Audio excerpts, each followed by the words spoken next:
Hi there, I'm Colin, aka the Tone Wizard, and I hope you're doing very well wherever you may happen to be. I'm doing great, thank you for asking.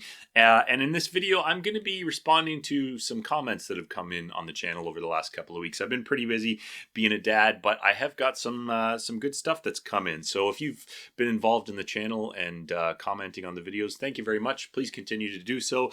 If you're new here, thank you for subscribing. If you haven't subscribed, do so if you like.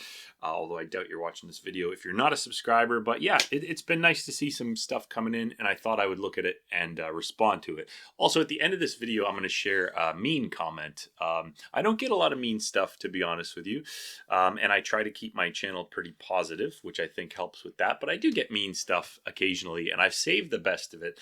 I just keep it in a folder, and I look at it when I need a laugh, because I think that's all it is. I'm not going to respond to people who are just negative without any kind of constructive criticism, which I am more than open to on the channel. I've definitely had some constructive criticism in the past, and I'm happy to get it, but I will share a mean comment at the end of this. So let's get into these comments, because I have enjoyed some of these lately, but like I say, I've been a little bit busy. So I did a video the other week about the Allman Brothers album Eat a Peach, which is a fantastic album. You should check out that video.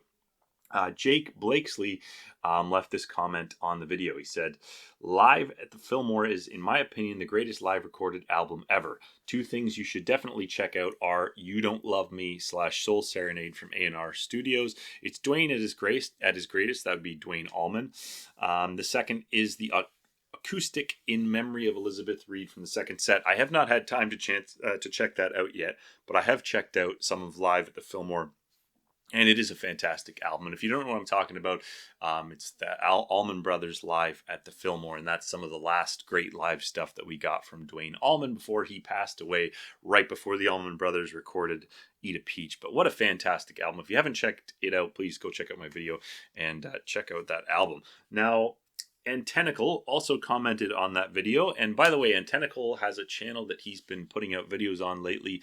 I'll put a link to that in the description of this video, but please go check out his channel. He's another good guy talking about music, and you can share your thoughts with him. I'm sure he would appreciate that, and he would appreciate it if you check out his channel. Go ahead and do that. But Antennical says, "I was going to make a comment about the Dean Ween song Dickie Betts, but I'm sure you know it. I would say my two favorites are the 90s versions of An Evening with the Allman Brothers Band and Second Set, or it may just be called First Set and Second Set. Not sure what it's called on Spotify. Superior Blue Sky, though. And those are my go-to live albums for almost every time. But anything live is going to be good from the Allman Brothers, of course. And yeah, Government Mule, we were talking about Government Mule, and we were talking about how pretty much every Southern guitarist, every great Southern guitarist over the last 40 years has been in the Allman Brothers Band at one point, including Derek Trucks, who is a nephew, I believe, of, I think it was Bruce Trucks, who was the drummer from the Allman Band. So interesting connections there, but I've yet to check out a lot of that stuff, but I certainly will do so. And Antennical also goes on to say that the Allmans were actually better in the 90s, and that dovetails into something that I had thought about while I was making the videos years ago. I saw a set from the Allman Brothers, and I believe, was it Warren Haynes or Derek Trucks was playing with them, and they were playing at some kind of Southern like tailgate picnic party. I really got to find that video. Maybe you know the one I'm talking about, but an absolutely fantastic couple hours of live footage there. So yeah, if you haven't checked out the Allman Brothers, I would highly encourage you to do so. And if you got something else you want me to check out regarding the Allman Brothers, please do let me know. And one more comment came in from Dregs33S, who's also, I believe, a long time subscriber to the channel. I know we've talked in the past, so thank you very much for this. But he or she said, "Very nice. I love discovering old music I've missed. One does not just have the bandwidth to listen to everything, but if you keep an open mind, eventually you get around to the best stuff." And that's absolutely true. And I think that this is no truer than when talking about jam bands, because I got into Fish on my channel. I have the show that I did called Getting Into Fish, and since then I've discovered so many jam bands like Humphreys, McGree, and Goose. But to be honest with you, I just don't, you can call it bandwidth, but it's just a simple matter of time. I don't have time to get into all these goddamn jam bands. But I do think I should check out some more Goose, and I should definitely get into Government Mule, because that's not the first time I've heard of this. So thank you very much, Trace, for the comment. I did read the rest of it, obviously, and I do appreciate that, and you've given me more stuff to check out. Moving along, the user called M writes in with my Ween versus Fish video that I did a while ago. It was not a video directly pinning them against each other, but it was a video just talking about how the fans of those two bands can be pretty combative. And M had this comment to share, which is shots fired. Fish writes beautiful music, and Ween is at the level of fart jokes. Not to say you can't like both, but Ween acts like they're writing Shakespeare. I disagree completely, and I did say as much down in the comments below, and I asked for an example of when Ween thinks they're Shakespeare. I think both bands do a wonderful job of keeping their tongues firmly planted in their cheeks. I think both bands have a sense of humor. I think both bands can write something that's playful, ridiculous, and maybe even absurd. See the vacuum solo that Fish plays almost every show or every run of shows. And definitely, I think in comparison, Ween used a chainsaw or a leaf blower in one. I actually played a leaf blower during a Ween tribute show that I was a part of. So I heavily disagree with you, Em. I doubt you'll watch this video, but I just say maybe I didn't like Fish before I tried to get into them, and I just hadn't heard the right Fish yet, and I hadn't had the perspective of all the people who were nice enough to sort of help me along the way. But anyways, disagree.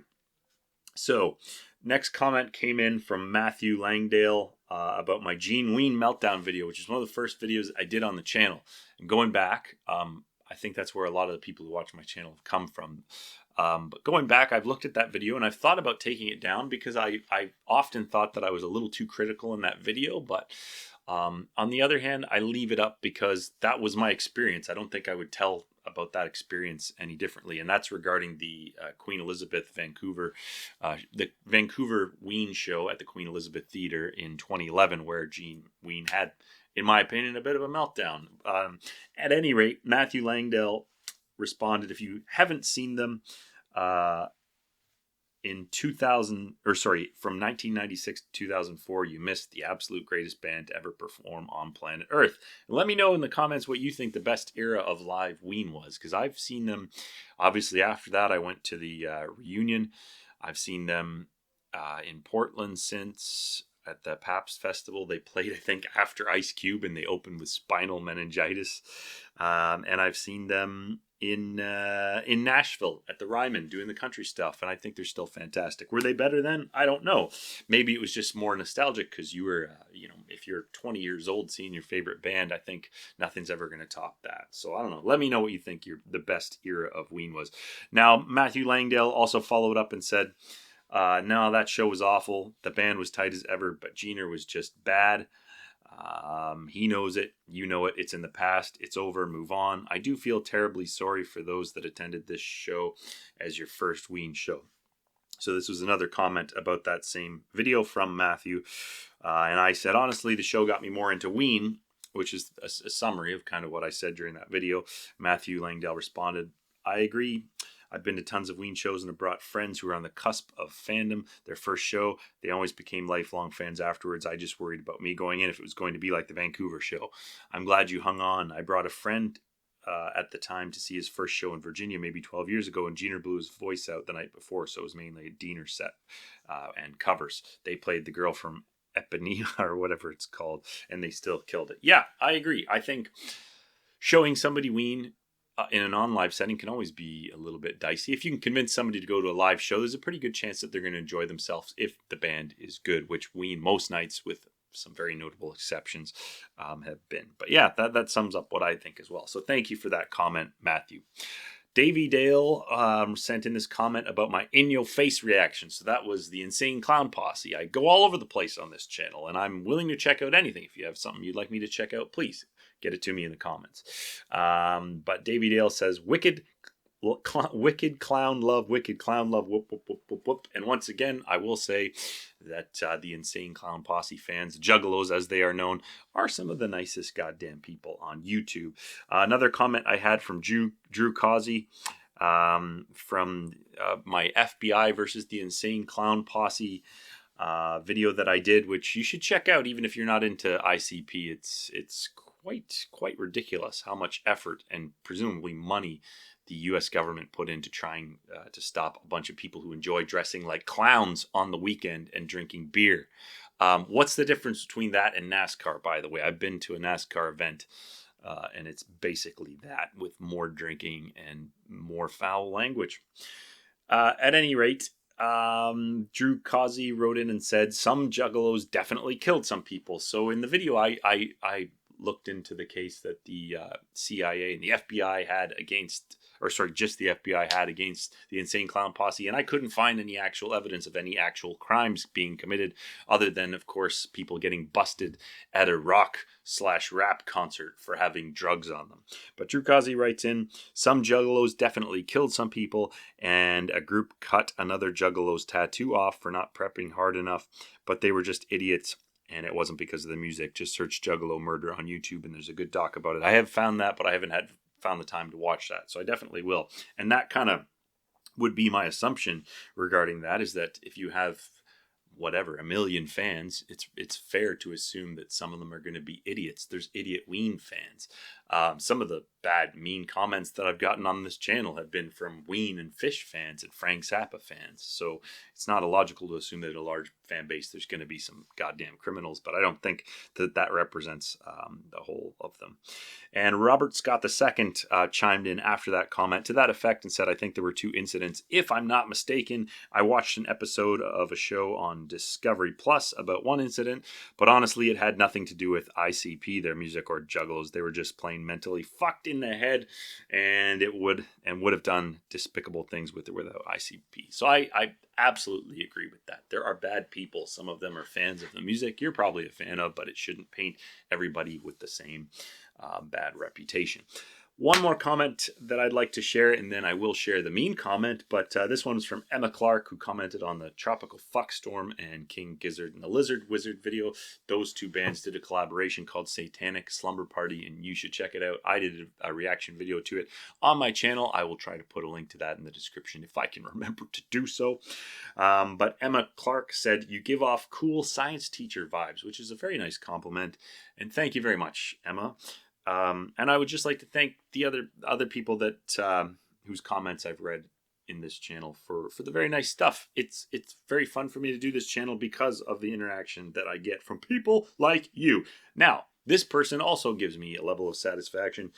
This next comment that I'm going to read out, because whenever I see people being overtly negative on the internet, it makes me feel better about my own life. And when I get negativity, which I rarely do on the channel, coming in, it actually makes me feel better about doing the channel and better about the wonderful life that I have. So this comment comes in from Wedamami Nuns, and it simply reads, go fuck yourself. And you know what? Maybe I did. Maybe I did. Wedamami Nuns. Maybe I fucked myself after reading that comment. And on that note, I just want to say thank you very much for watching this video. If you've enjoyed it and you want to check out my other stuff, please subscribe to my channel and like this video. Let me know in the comments what you think about these comments, and then I'll read those comments about these comments in a future video. But I'm going to go fuck myself once again. Take very good care of yourself. Thank you for watching the video again, and bye-bye.